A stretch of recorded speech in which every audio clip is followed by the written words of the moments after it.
Hey guys, so this video is going to be a bit different,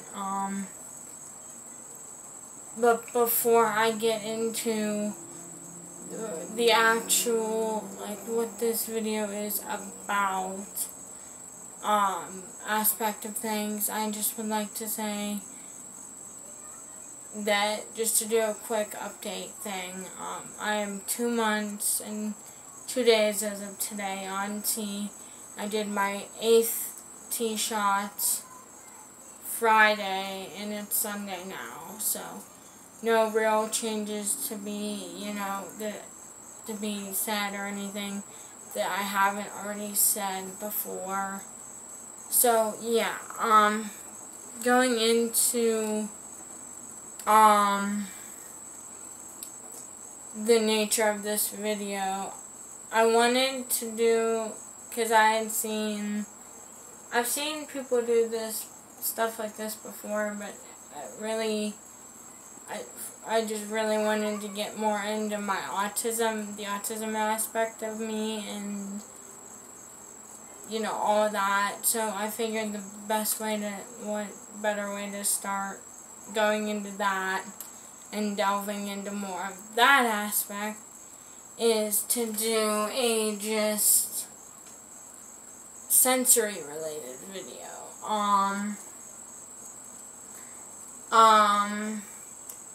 First and foremost, to those who don't know the term or just know the term but don't really know the definition, I have quite literally sensory up on Google, and the definition it gives me is sensory, relating to sensation or the physical senses transmitted or perceived by the senses.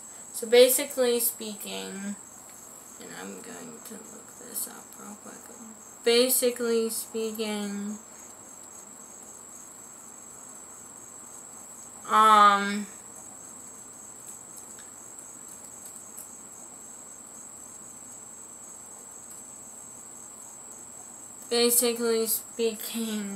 sorry about that,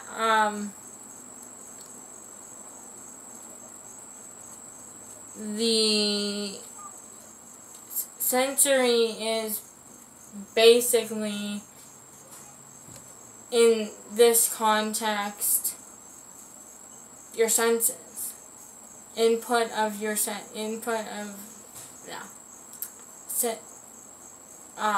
sense input, or sorry, I'm wording this wrong, sensory input. I apologize if I stumble over my words, that's a thing with me.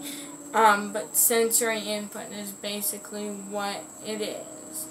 And the 5 senses are sight, i.e. visual with your eyes, hearing, auditory with your ears, taste, smell, and touch.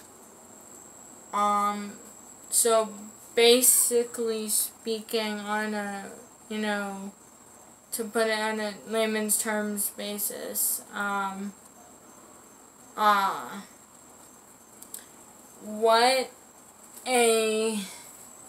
what sensory in not just people with autism, but because you don't have to have sensory SPD or sensory processing disorder or just generalized sensory issues are not specific to people with autism.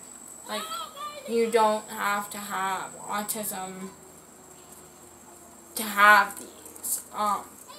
For me, I do have autism, and I've never been diagnosed with SPD or sensory processing disorder. However, I definitely feel like I have it, or at least some aspects of it. But going into more what what it is for me. Sensory for me, and you'll often hear people with issues with their sensory or sensory processing disorder refer to a term that's called sensory overload. What that is basically where, imagine you're trying to think of how to word this. Okay, so what basically it means is your senses get overloaded, and your brain can't process everything all at once like a NT or neurotypical person's brain would. So it's trying to process everything, but it gets overloaded, and basically it crashes like a computer. It crashes basically. These crashes can look different in everybody. It happens to everybody differently. But for me, one thing I can tell you, when my overload crash happens, before I get into that, I just want to put this one out there. For me, and again, I'm using for me because everyone is different. Everyone perceives things differently. Things happen to everyone differently. It's just everyone's different. So for me, I have two main sensory things that are, I guess you would say, heightened. One is more so than the other, that happen with me. First and foremost is my hearing, my auditory sensory. My hearing is very, very, very, very, very heightened, extremely heightened, and it's even worse, if you can imagine, it's even worse when I'm either A, just waking up, or B, very, very, very tired and about ready to fall asleep. So, it's even worse then. But, generally, I have extremely heightened hearing. Like, imagine you're in perfect example. The mall. You're at the mall in the food court on Black Friday, where you can barely find a table, let alone space to really walk. You know how packed that place is going to be. Imagine hearing bits and pieces of not only conversations, like you're not trying to eavesdrop, but you hear bits and pieces of everything around you. And then you hear noises like the air conditioning going on above you, or like the whirl of the elevator going up, or whatever the noises may be. People walking, and just imagine you're in that and not being able to really filter everything out, and having it like it's right there beside you. That's the only way I can describe it. But anyway, basically speaking, with me, the other type of the other type of sensory I have, and this doesn't happen very often. It usually either happens when I'm already in an auditory sensory attack and I'm trying to calm down, but for some odd reason, for whatever reason, can't completely. It can turn into the auditory and what I'm about to say, or if I'm too hot, this can happen. But it's usually if I'm too hot. It's usually if it's that not sticky sweaty, but like stuffy, like you can't fucking breathe. Like the air is warm when you breathe in type of deal. I guess dry heat type of deal thing. But that is my touch sensory. And this is more, I guess, stereotypical with autism, because the only way I can describe it is it literally feels like if you were to insert like 1,000 ants or small bugs directly under my skin and let them freely crawl. That is what my touch sensory feels like. That is what it feels like. And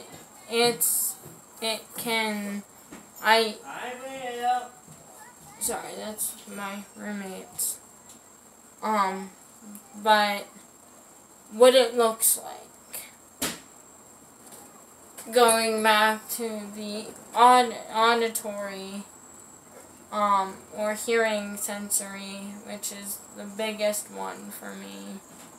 What that basically looks like is if I'm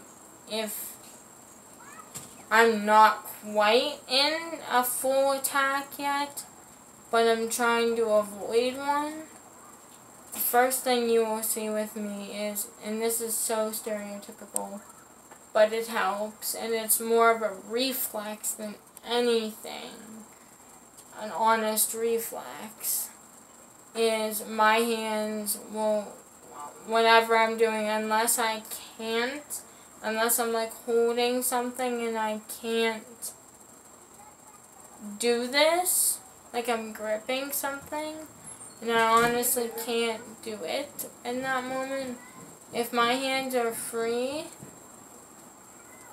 and I hear something like, for instance, a train whistle or a train horn or something, or an obnoxiously loud motorcycle, just to give ideas of what can trigger my hearing or auditory sensory, it will look like this. Like, my hands will immediately go up to my ears, and my eyes will shut, like, and my face will kind of look like this. Okay. If I'm in a full sensory attack, this is what it looks like. And just a forewarning, I don't see myself. I know what it feels like and what my gestures are doing, but I don't see myself in this. So I'm basically going by the way it feels. So if you've ever seen me in one, it may not look look more dramatic than what it actually is, because I'm trying to mimic it. It's not actually going on. But anyway, this is what a full sensory attack looks and sounds like with me.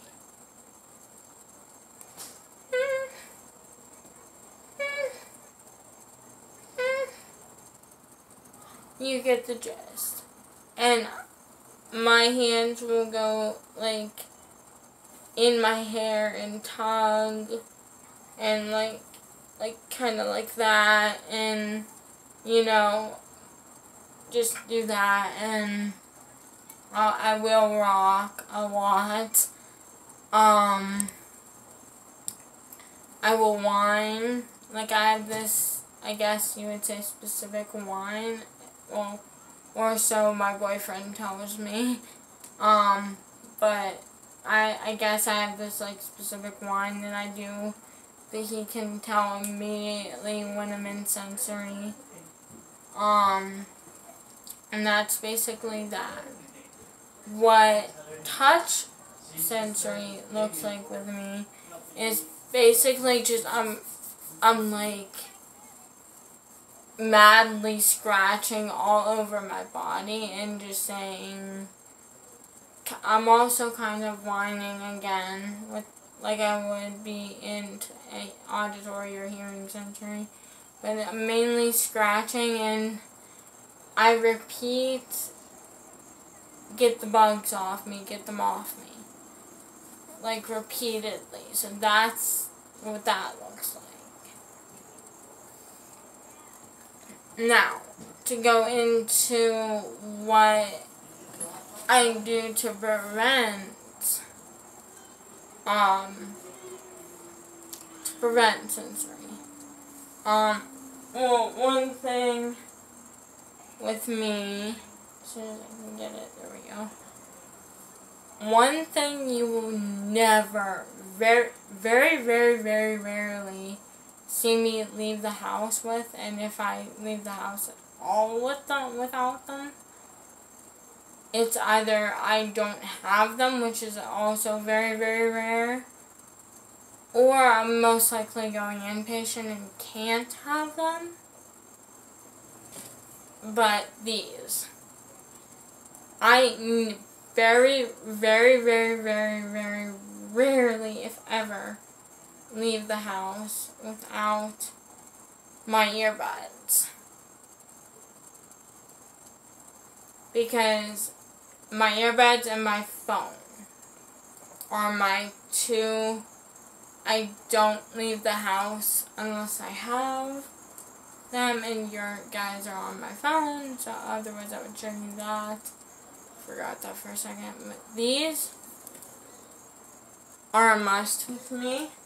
I have all my music downloaded onto my phone, so that music is a huge thing with me.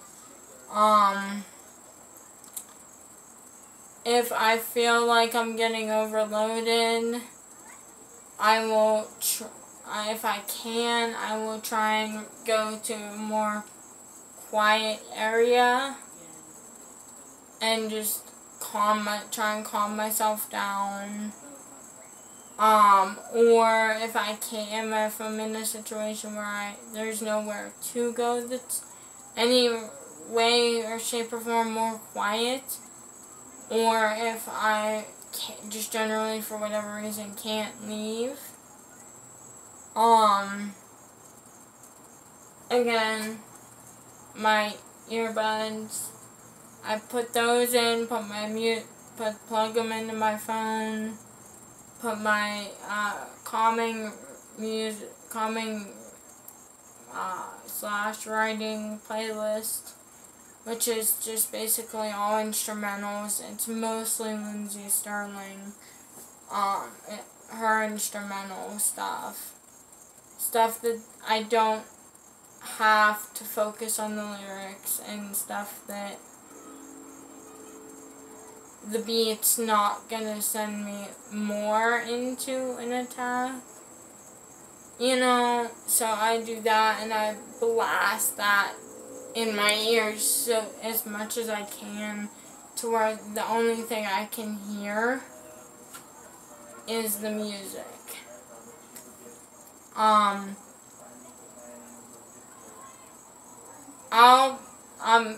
long is this video? I can't even tell. Okay, it's going on 20 minutes, so I'm gonna end this for now, but let me know comment below if you like this video. Comment below, or if you like this video. Comment below and like this video. Also subscribe to me, please. I'm desperately trying to build up my subscribers. Also, if you have any questions for me, because I'm also thinking about doing a Q&A with me, and just doing either like more centered around my autism and possibly my trans identity, or just a generalized Q&A video. But I need questions to do a Q&A video. So if you guys have any questions you'd like me to answer on video, please comment them below. Also, I'm thinking about doing another autism related video. This one I'm thinking about doing more on stims or self-stimulation video, and showing kind of more my stims and what I do and all that loveliness. So again, comment, like, subscribe. Please, please, please, please, please subscribe. Please. Again, I'm desperately needing and wanting more subscribers, so also share this video if you like it. If you have a friend or know somebody who might relate or could use this information, please by all means share it. But yeah, it's Coda. I'm signing off. So, peace. Laters. See ya.